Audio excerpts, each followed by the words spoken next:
Medium तक हम उसको रिफ्रैक्टेड रे बोलते हैं। The ray coming when light passes from one medium to another medium, उसको हम refracted ray बोलते हैं। अब किसको बोलते हैं refracted ray?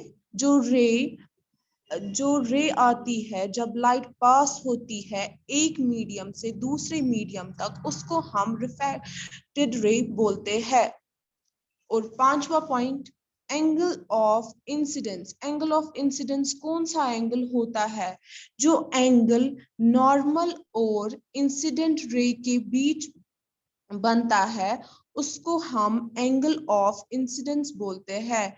कौन सा एंगल? जो एंगल नॉर्मल और इंसिडेंस रे के बीच में बनता है उसको हम एंगल ऑफ इंसिडेंस बोलते हैं। और दूसरा point, angle of refraction. Angle of refraction हम किसको बोलते हैं? जो एंगल नॉर्मल और रिफ्रैक्टेड रे के बीच में बनता है उसको हम क्या बोलते हैं? Angle of refraction. Angle between normal and refracted ray is called angle of refraction. आपको समझ में आ रहा है? Yes ma'am. मेरी आवाज आ रही है आपको?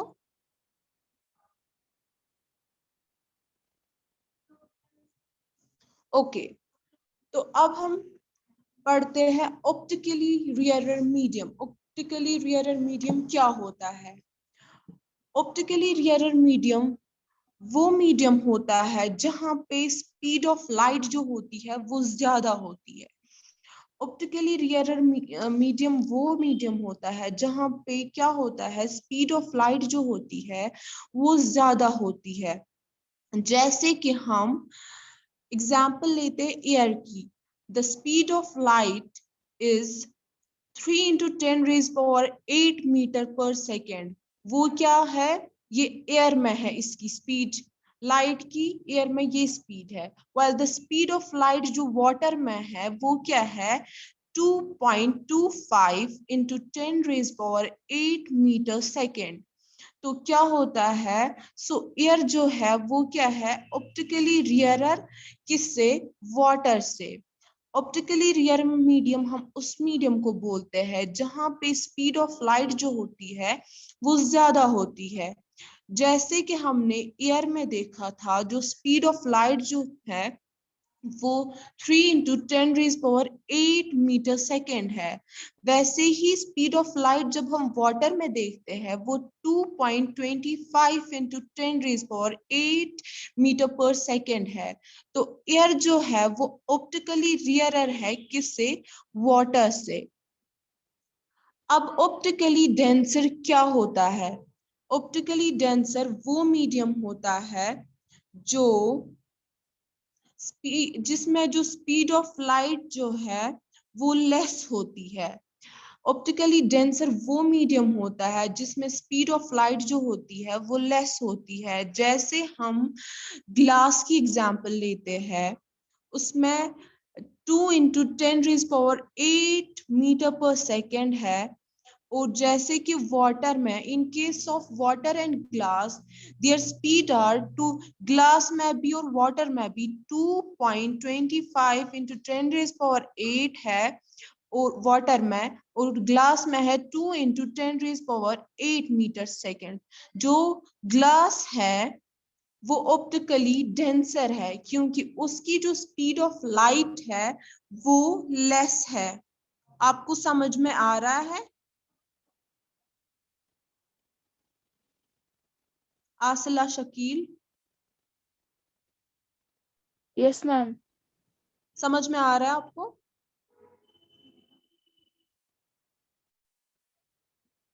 आसला, यस मैम। ओके। तो क्या पढ़ा हमने? ऑप्टिकली रियरर मीडियम और ऑप्टिकली डेंसर मीडियम। ऑप्टिकली रियरर में हमने बोला कि जो स्पीड ऑफ लाइट जो है वो ज्यादा होती है as compare to optically denser. हमने उसमें एग्जांपल ली एयर की। जैसे उसमें स्पीड ऑफ लाइट क्या थी 3 × 10⁻8 मीटर पर सेकेंड, और ऐसे ही speed of light in water में क्या थी 2.25 10⁻8 मीटर पर सेकेंड। सो एयर क्या है ऑप्टिकली रियर है वाटर से। ऐसी ऑप्टिकली डेंसर हमने बोला, ऑप्टिकली डेंसर वो मीडियम होता है जिसमें जो स्पीड ऑफ लाइट जो होती है वो लेस होती है।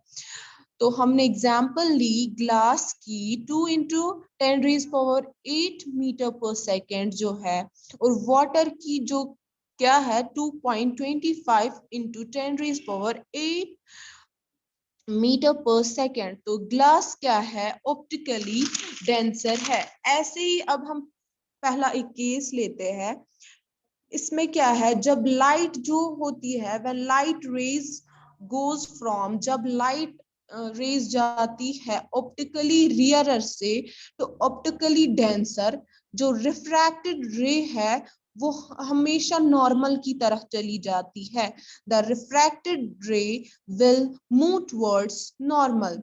ये कब होता है जब लाइट रेज ऑप्टिकली रियरर से ऑप्टिकली डेंसर में जाती है। तो रिफ्रैक्टेड रे क्या करती है वो हमेशा नॉर्मल की तरह जाती है। और हाँ ऐसे ही हम केस सेकंड लेंगे जिसमें लाइट रेज जो होती है वो ऑप्टिकली डेंसर से ऑप्टिकली रियरर में जाती है। तो क्या होता है वो नॉर्मल से दूर भागते हैं। It will move away from normal. तो क्या है पहला केस मैंने बताया जो लाइट रेज है जब वो जाती है ऑप्टिकली रियरर से ऑप्टिकली डेंसर में, तो रिफ्रैक्टेड रे जो होती है वो हमेशा नॉर्मल की ओर जाते हैं।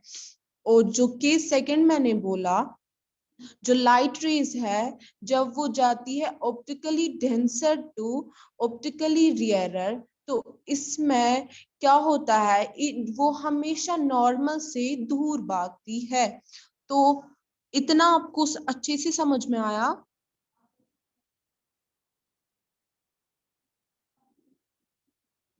बिनेश? Yes, ma'am.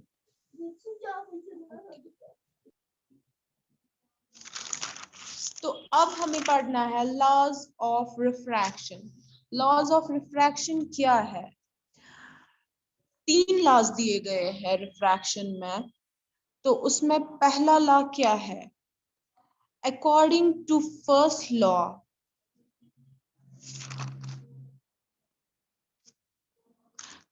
पहले हम रिफ्रैक्टिव इंडेक्स पढ़ते हैं उसके बाद हम पढ़ते हैं laws of refraction.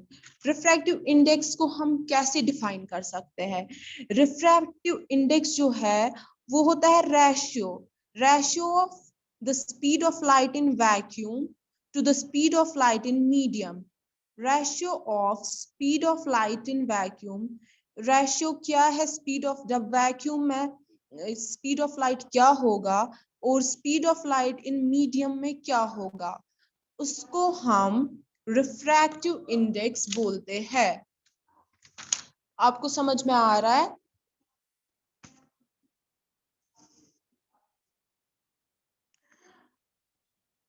The speed of light in medium is given by the expression, हम किस एक्सप्रेशन से देते हैं? स्मॉल n से।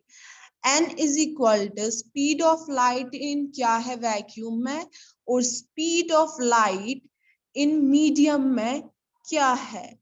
ठीक है, इतना समझ में आ रहा है आपको? जी मैम। ओके। लेकिन बट जब एक्सपेरिमेंटली जब हम देखते हैं speed of light in vacuum जो है is found to be equal, वो हमें इक्वल दिखाई देता है to be the speed of light in air. तो हम क्या करते हैं, हम लिखते हैं n is equal to speed of light in air divided by speed of light in medium. जैसे कि हमने ऊपर देखा, हम लाइट, मैंने आपको अभी बोला हम क्या एक्सप्रेशन देते हैं, n is equal to speed of light in vacuum divided by speed of light in medium. लेकिन हम एक्सपेरिमेंटली जो देखा है उसमें क्या है, speed of light in vacuum जो है वो इक्वल है, जो speed of light in air है वो इक्वल होता है speed of light in vacuum. तो हम इसको ऐसे भी लिख सकते हैं, n is equal to speed of light in air divided by speed of light in medium. अब हम जरा एक एग्जाम्पल लेते हैं, जब मीडियम क्या होता है, लिक्विड होता है, when the medium is liquid, यानी हम वाटर लेते हैं, तो हम क्या लिखेंगे, n इज इक्वल टू जो speed of light in air है उसको हम नीचे डिवाइड करेंगे speed of light in medium. हमने क्या लिया है, वाटर लिया है, तो वहां पे हम वाटर लिखेंगे। और यहां से हम देखेंगे लाइट में क्या स्पीड है, 3 इंटू 10⁻⁸ मीटर पर सेकेंड। तो क्या है, लाइट की स्पीड एयर में क्या है, 3 इंटू 10⁸ मीटर पर सेकेंड। ऐसे ही नीचे हमें दिखानी है speed of light in water. Water में क्या स्पीड है, 2.25 इंटू 10⁸ मीटर पर सेकेंड। तो जब हम 8 मीटर, जो ये 10⁸ मीटर पर सेकेंड और नीचे भी है, ये कैंसिल हो जाता है। और फिर जो 3 और 2.23 को हम डिवाइड करते हैं तो वहां पे जो रेशियो आ जाएगा वो हमें क्या निकलेगा, जो इनकी स्पीड निकलेगी n निकलेगा, हमें वहां से रिफ्रैक्टिव इंडेक्स निकलेगा इनका। ठीक है, ऐसे ही हम एग्जाम्पल लेंगे, when the medium is glass, जब हमारा मीडियम ग्लास होगा तो क्या होगा, n जैसे speed of light in air देते हैं हम, और नीचे मीडियम जो आता है speed of light in medium, medium की जगह हमें ग्लास लगाना है, तो वहां पे हमें यहाँ से देनी है स्पीड क्या है एयर की, और नीचे हमें ग्लास की स्पीड देनी है। तो वहां पे आपको फिर 10⁸8 और वो नीचे जो ऊपर और नीचे जो सेम है वो कैंसिल हो जाता है। फिर वो जो है उनका आप डिवाइड कर लेंगे तो उसका क्या आएगा, रिफ्रैक्टिव इंडेक्स निकलता है। और हम रिफ्रैक्टिव इंडेक्स को हम एब्सोल्यूट रिफ्रैक्टिव इंडेक्स भी बोलते हैं। Refractive index is also known as absolute refractive index, जैसे n/1 is equal to c/v। या हम इसको ऐसे कर सकते हैं, जब हम n/1 लिखते हैं इज इक्वल टू c/v लिखते हैं, तो हम n को इंटू v के साथ कराते हैं, तो n into v is equal to c आएगा। तो फिर जो v है उसको हम अलग निकालेंगे और c वहां से क्या आएगा, c/n। तो हम रिफ्रैक्टिव इंडेक्स को क्या बोलते हैं, हम रिफ्रैक्टिव इंडेक्स को एब्सोल्यूट रिफ्रैक्टिव इंडेक्स भी बोल सकते हैं। ठीक है, आपको इतना समझ में आ गया? Yes, Shall I ma'am. repeat? Shall I repeat, Asla? No, ma'am. I समझ. Okay. तो अब हम लॉज ऑफ रिफ्रैक्शन पढ़ते हैं। लॉज ऑफ रिफ्रैक्शन में क्या है, उसमें 3 लॉज दिए गए हैं। 3 लॉज दिए गए हैं। तो पहला लॉ क्या है, पहला लॉ हमें बताता है according to the first law of refraction, जो इंसिडेंट रे और रिफ्रैक्टेड रे एंड द नॉर्मल रे वो एक ही प्लेन पे लाई करते हैं। According to the first law of refraction, the incident ray, the refracted ray and the normal all lie in the one plane, एक ही plane पे। ठीक है, और ऐसे ही सेकेंड लॉ हमें क्या बताता है, according to the second law refraction, the frequency does not change, तब तक फ्रीक्वेंसी चेंज नहीं होती है, व्हेन लाइट पासेस, जब तक लाइट एक मीडियम से दूसरे मीडियम तक नहीं चली जाती, but it is the speed, लेकिन स्पीड और वेवलेंथ जो है वो चेंज होती है। मैं फिर से रिपीट करती हूँ, सेकेंड लॉ ऑफ रिफ्रैक्शन हमें क्या बताता है, the frequency does not change, तब तक फ्रीक्वेंसी चेंज नहीं होती है जब तक लाइट पास नहीं होती है एक मीडियम से दूसरे मीडियम तक, बट जो स्पीड और वेवलेंथ है वो चेंज होती है। ऐसे ही थर्ड लॉ क्या है? According to the third law, हम इस लॉ को सिनेल्स लॉ भी बोलते हैं। This law is also known as Snell's law, और ये दिया गया था 1620 में। Third law of refraction is also known as the Snell's law and was given in 1620. According to this law, जो the product of sine of angle of incidence, जो product है sine of angle of incidence का और refractive index का, वो constant रहता है। तो क्या है third law? Third law is also, हम इसको सिनेल्स लॉ भी बोलते हैं, और ये दिया गया था 1620 में। अकॉर्डिंग टू दिस लॉ, इस लॉ के हिसाब से the product of sine of angle of incidence, जो sine of angle of incidence and refractive index जो है वो कांस्टेंट रहता है, यानी sine i into n, n refractive index होता है which is equal to constant. और हम ऐसे भी लिख सकते हैं sine i one n one is equal to constants. One हम एक मीडिया के लिए यूज करते हैं। सिमिलरली हम ऐसे ही sine i two n two, वो कांस्टेंट टू के लिए, मतलब हम मीडियम दूसरे के लिए यूज करते हैं। ऐसे ही हम जब इनको कंपेयर करते हैं, फिर साइन I1 N1 को साइन I2 N2 के साथ, जो I1 है वो रिप्लेस होता है I के साथ और I2 रिप्लेस होता है R के साथ। इसी तरीके से आता है sine IN1 is equal to sine RN2। तो क्या थर्ड लॉ ऑफ रिफ्रैक्शन हमें बोलता है, According to this law, the product of sine of angle of incidence, जो प्रोडक्ट होता है sine of angle of incidence का और रिफ्रैक्टिव इंडेक्स का, वो कांस्टेंट होता है। और साइन आई जो होता है, जब इनटू करते हैं रिफ्रैक्टिव इंडेक्स के साथ, तो वो कांस्टेंट रहता है। और जब हम फिर साइन I1 N1 को कांस्टेंट रखते हैं एक मीडियम में, ऐसे ही हम साइन I2 N2 को रखते हैं।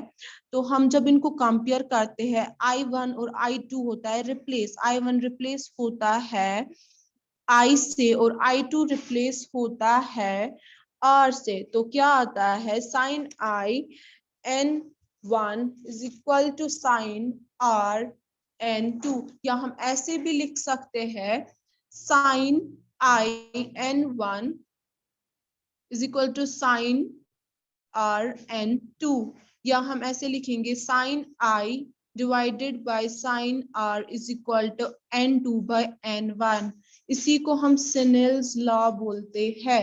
sin I divided by sin R is equal to N2 by N1 is known as Snell's law. आपको समझ में आ रहा है? मैम ये वाला रिपीट कीजिए। Okay. Third law of refraction जो है उसको हम सिनेल्स लॉ भी बोलते हैं, और वो दिया गया था 1620 में। According to this law, the product of sine of angle of incidence and refractive index जो होता है वो कांस्टेंट होता है। ठीक है, साइन आई जो होता है हम उसको रिफ्रैक्टिव इंडेक्स के साथ लेते हैं तो वो कांस्टेंट रहता है, या हम ऐसे बोल सकते हैं साइन I1 इज या साइन I1 N1 एक मीडियम के लिए। ऐसे ही सिमिलरली साइन I2 N2 ये दूसरे मीडियम के लिए लेते हैं। तो क्या होता है, जब इन इक्वेशंस को हम नाम देते हैं, साइन I1 N1 को फर्स्ट इक्वेशन रखते हैं, साइन I2 N2 को दूसरी इक्वेशन रखेंगे। जब हम इन दोनों को कंपेयर करेंगे दोनों इक्वेशंस को, तो साइन I1 N1 आएगा, और ऐसे ही इज इक्वल टू में आएगा फिर साइन I2 N2। तो क्या होगा, हम I1 को रिप्लेस I से करते हैं। जब साइन I1 आता है, N1 आता है, उसमें I जो है उसको हम I1 जो है उसको हम I से रिप्लेस करते हैं। ऐसे ही साइन I2 N2 जो है, I2 को हम R से रिप्लेस करते हैं। तो नीचे क्या आएगा, साइन I1 की जगह I आएगा N1, साइन I N1। ऐसे ही साइन यहां से क्या आएगा, I2 को हम रिप्लेस जब करते हैं R से, तो यहां से आएगा साइन RN2। इतना समझ में आया असला? Yes ma'am. ओके, तो ऐसे ही हम लिख सकते हैं साइन, ऐसे ही हम लिख सकते हैं sine IN1 is equal to sine RN2, या हम ऐसे लिख सकते हैं sine I divided by sine R, और यहां से हम इज इक्वल टू में N1 बाय N2 लिखेंगे, तो वो क्या आएगा, उसको हम सिनेल्स लॉ बोलते हैं, sine I divided by sine R which is equal to N2 by N1, उसको हम सिनेल्स लॉ बोलते हैं। तो आसला आपको समझ में आया? यस मैम, ये है ना sine I by sine R, उसके बाद is equal to N1 bye N2 है कि N2 bye N1? N2 by N1, okay ma'am. वो सिनेल्स लॉ की इक्वेशन है। तो आपको इतना समझ में आया अच्छे से? Yes ma'am. Shall I repeat?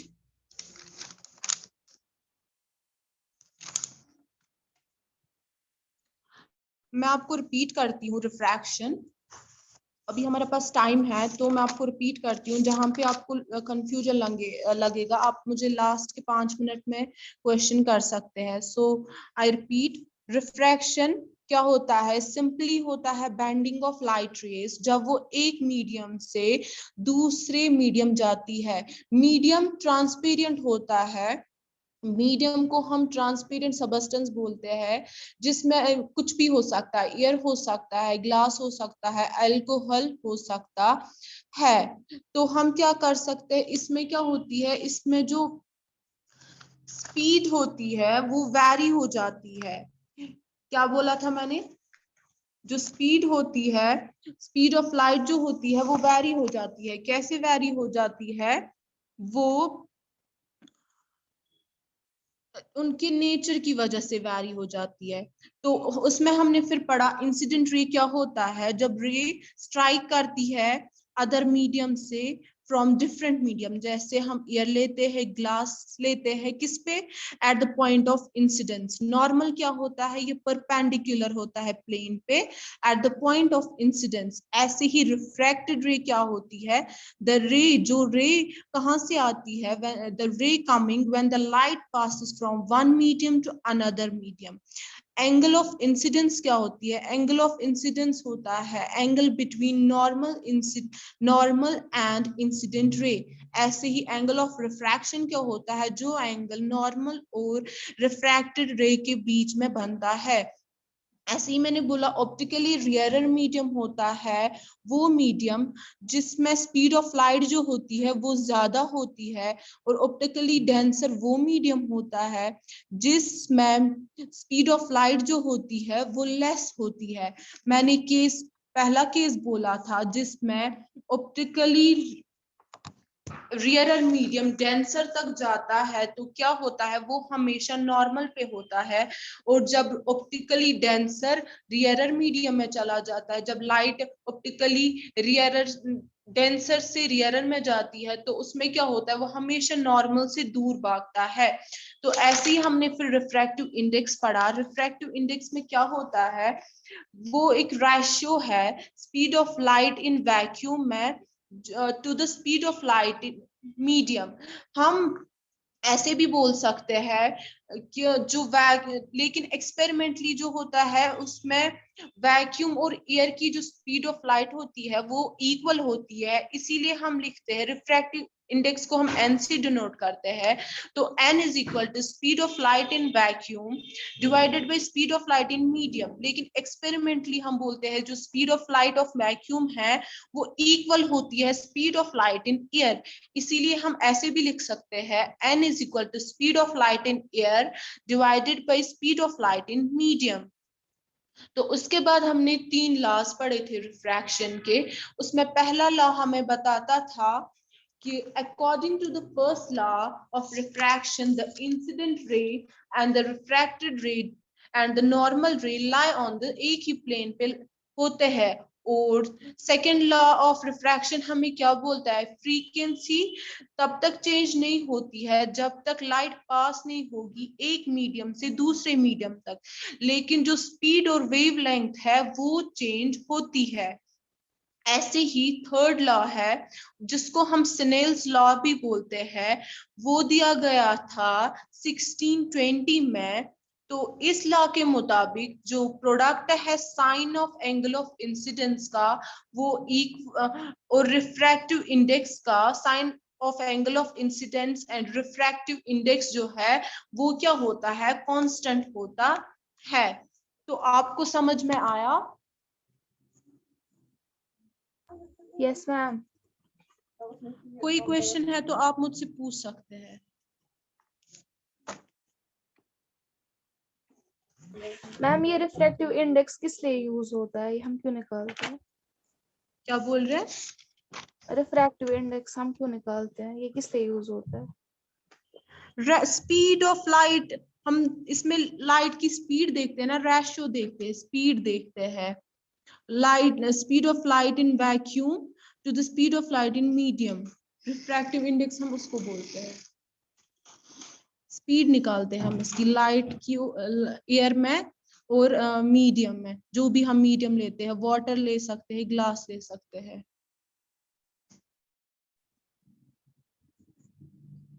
कोई और question? No ma'am. Okay.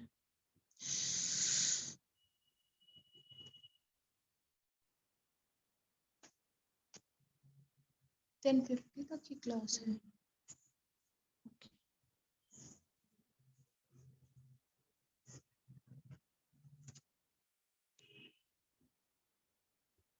Okay, अल्लाह हाफिज।